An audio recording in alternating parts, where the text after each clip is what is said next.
আজ মায়া আর রানীকে নিয়ে আমার ছোট্ট বাগানে আসলাম, কারণ কিছুদিন আগে নার্সারি থেকে দুটো জবা গাছ নিয়ে এসেছিলাম, কিন্তু এখনো ওগুলো মাটিতে লাগানো হয়নি। আজ জবা গাছগুলো মাটিতে লাগিয়ে দেবো, আর সঙ্গে সঙ্গে ত্যাগের কথাটাও তোমাদের বলবো। তার আগে চলো তোমাদের একটা জিনিস দেখাই।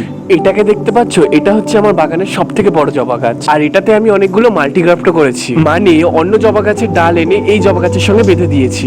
এর ফলে একটা জবা গাছে অনেক রকম কালার জবা ফুল ফুটবে। এই দেখো, মাল্টিগ্রাফট গুলোর থেকে পাতাও বেরোনো শুরু হয়ে গেছে। তাই আজ আমি এগুলোর প্লাস্টিক গুলো খুলে দিলাম। দেখো কি সুন্দর পাতা বেরিয়েছে। এবার চলো এই জবা গাছ দুটো মাটিতে লাগাতে লাগাতে তোমাদের ত্যাগের কথা বলি। ত্যাগ কিন্তু আমাদের মাঝখানে আর নেই। আসলে হয়েছিল কি, ত্যাগ কিন্তু যেদিন ভয় পেয়ে বাড়ি থেকে উড়ে যায়, তার পরের দিন সকালে কিন্তু ও আবার বাড়িতে ফিরে আসে। কিন্তু তার ঠিক দুদিন পর মায়া আর ত্যাগ নিজে থেকেই আকাশে ওড়া শুরু করে। এবার কিন্তু কেউ ওদের ভয়ও দেখায়নি, ওড়ায়ও নি। এবার ওরা নিজেরাই নিজেদের মনের ইচ্ছাতেই একসঙ্গে দুজনা মিলে আকাশে উড়ছিল। আগের বারের মতো এইবারও মায়া আগে বাড়িতে নেমে পড়েছিল, কিন্তু ত্যাগ বাড়িতে নামতেই পারছিল না, কারণ ওর এত ওড়ার টান ছিল। ত্যাগ অনেকবার বাড়ির উপর থেকে ঘুরপাকও খাচ্ছিল বাড়িতে নামার জন্য, কিন্তু বাড়িতে নামতে পারছিল না। আমি মায়া আর রানীকে আবার উড়ালাম যাতে ওদের দেখে ত্যাগ বাড়িতে নামতে পারে, কিন্তু ওদের দেখে অনেকটা নেমে গিয়েও আর বাড়িতে নামতে পারলো না। শেষে আকাশে কিছু বাজ পাখি দেখে ত্যাগ যে ভয়ে কোন দিক ঘুরে পালালো, আর বাড়ি ফিরলো না।